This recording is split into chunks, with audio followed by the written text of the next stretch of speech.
Bom, sexualidade somática é onde a gente trabalha a soma. O que que é a soma? É o corpo. O corpo ele vai armazenando informações, traumas, crenças ao longo dos anos. E muitas das vezes a gente esquece que passou por um trauma ou carrega alguma crença. E aí o corpo, com essa memória guardada, ele acaba bloqueando sensações, como por exemplo a sensação do prazer. Muitas mulheres me buscam para ter um orgasmo ou para sentir prazer na relação sexual.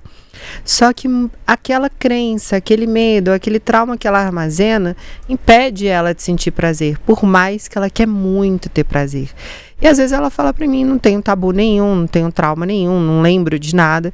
Mas conforme a gente for fazendo as sessões de consciência corporal, ela lembra às vezes ou de algum episódio de abuso na infância, ou talvez de algo que falaram para ela, como por exemplo, o sexo é pecado, ela não pode tocar o corpo que é feio, que ela vai ser promíscua se ela se tocar, por exemplo, e ela distancia o prazer do corpo. E a gente vai trazendo esse prazer de forma muito sutil, trabalhando o orgasmo não como um final, né, um objetivo final. Sempre é a busca pelo prazer. Então, talvez a gente pode começar pelo prazer de respirar, pelo prazer de tomar um café, pelo prazer de acalmar a mente, porque o prazer ele só vem se você estiver tranquila, se você estiver calma. Se você estiver ansiosa, estressada, o prazer não vem. Então, primeiro, coloca essa pessoa em um estado de presença, depois a gente começa a trabalhar esse prazer também no estado de presença, com toques sutis pelo corpo, até mesmo toques sutis na região íntima. Esses toques não têm intenção de chegar ao orgasmo, pode acontecer, então às vezes a pessoa está tão conectada com o corpo dela que pode haver um orgasmo, mas o objetivo é ela caminhar nesse prazer cada vez mais de forma sutil. É uma educação sexual do corpo, fazer o corpo sentir prazer. Mas tipo assim, quando a gente vai, por exemplo, ao terapeuta, a gente tem uma sessão de 1 hora.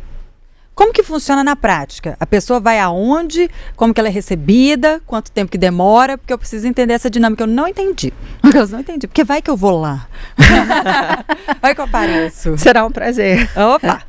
Bom, esses espaços, né, que tem terapia sexual somática em Belo Horizonte, existem somente um. Na verdade, existe somente um, que é o Espaço Mani aqui em BH. Você chega na sessão, e quando você chega no atendimento, primeiro eu vou fazer uma anamnese, entender como você lida com o corpo, com a sua sexualidade, se você respira, se você faz atividade física, se você tem problema com nudez do seu corpo, se tá tudo bem, eu ver o seu corpo nu, se tá tudo bem, eu tocar a sua parte íntima. Sempre com o toque na parte íntima tem a biossegurança, então a gente utiliza luvas, tem todo o material descartável ali pra gente fazer esse trabalho. A gente coloca limites pré-estabelecidos, então fazemos acordos antes da sessão, então sempre você pode dizer o não antes de começar a sessão. Eu não quero ser tocada, eu não quero ter o meu corpo despido. Tá tudo bem, a gente vai colocando esses limites e também vamos abrindo espaço para esse prazer chegar aos pouquinhos. A sessão dura mais ou menos umas 2 horas. Tem sessões que duram umas 3 horas. Que demanda muito tempo, né? Pra pessoa começar a se sentir confortável, para ela se sentir segura. Então a gente tem uma longa conversa, às vezes tem 1 hora ali de conversa e depois a gente vai para a prática. As práticas, primeiro a gente começa com uma prática de meditação ou alguma prática de bioenergética. O que é bioenergética? A bioenergética, ela vai trabalhar no corpo algumas práticas ou posturas corporais como se fosse uma prática de yoga. Só que a proposta da bioenergética é trazer vibração para o corpo. Lowy, que é o criador da bioenergética, energia orgânica, junto com o Reich, eles entendem que quando existe uma vibração no corpo, essa vibração ela libera o trauma, a crença, o medo, aquilo que está armazenado e que impede o prazer de circular. Então a gente começa com uma prática de meditação e depois, se houver espaço, se houver disponibilidade da pessoa de receber toque, a gente vai trabalhar toques conscientes, tanto no corpo quanto na região íntima. Tami, eu queria até uma ajuda sua e eu vou sugerir e recomendar a leitura da sua coluna publicada em O Tempo, da semana passada, né? Se não me falha a memória, a gente vai colocar, inclusive, no nosso perfil no Instagram, porque tem um relato, né, da sua experiência lá que eu achei muito interessante, que vindo de uma mulher mais madura, que nunca tinha olhado para o próprio corpo assim nu, né? Que nunca tinha visto a própria vulva e a relação daquele despertar. E aí eu fiquei pensando, quando você fala da anamnese, essa primeira pergunta da sua relação com a nudez, essa pessoa que te procura, ela já está querendo uma ajuda. Uhum.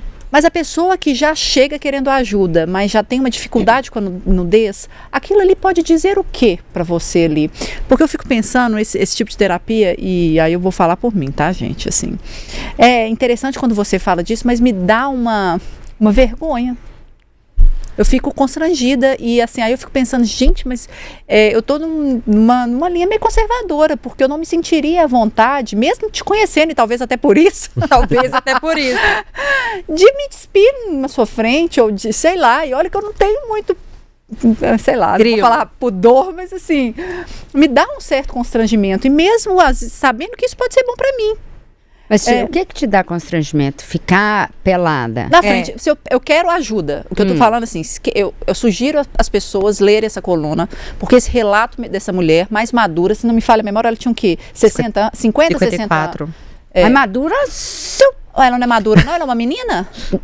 Eu sou uma menina. Não, Mariela, tem dó. Madura. Aí eu sou madura? Madura. Agora você também. Eu não, você tava aqui a Todos nós. Eu não sou madura, não. Que ela nunca tinha visto a própria vulva. Uhum. E como ela reagiu ao ver. Uhum. Então, assim, tem uma coisa meio de choro, depois de alegria, de riso, de ter conseguido fazer aquilo. Uhum. Então, assim, aí pra mim tem duas coisas aqui. A dificuldade de se ver nua, eu falo muito a mulher, porque somos podadas o tempo inteiro em relação às nossas partes íntimas.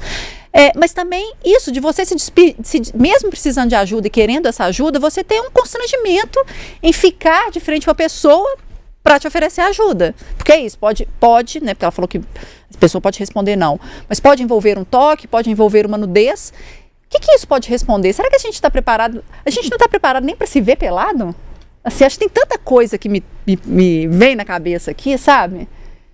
Eu falo que a vergonha é uma camada transparente que impede a gente de sentir prazer na nossa intimidade. Porque se você tem vergonha do seu próprio corpo, você não consegue se entregar na intimidade com o seu parceiro. Tem mulheres que são casadas há muitos anos e mesmo assim, sexo de luz apagada, porque ela tem vergonha do corpo. No caso dessa mulher, ela queria muito ter relação sexual com o parceiro, porque... Desculpa, tá, Mari, mas você tá na idade da loba, é uma idade da mulher, ela tá, assim, sabe, com a máxima da potência dela. Madura, não gosto, não. Madura? Eu não lembrava a idade. Eu vou falar madura porque ela não é uma menina. Então, ela tava com a libido altíssima, só que o parceiro dela não gosta muito de sexo. Uhum. E uma das coisas que eu questionei ela, mas você não consegue gostar do seu corpo, você não consegue amar o seu corpo, você não consegue olhar para sua vulva, você não consegue se desejar. Como é que você quer que o outro te deseje? Desejo tem que partir por você. Essa falta de vergonha e de pudor tem que partir de você.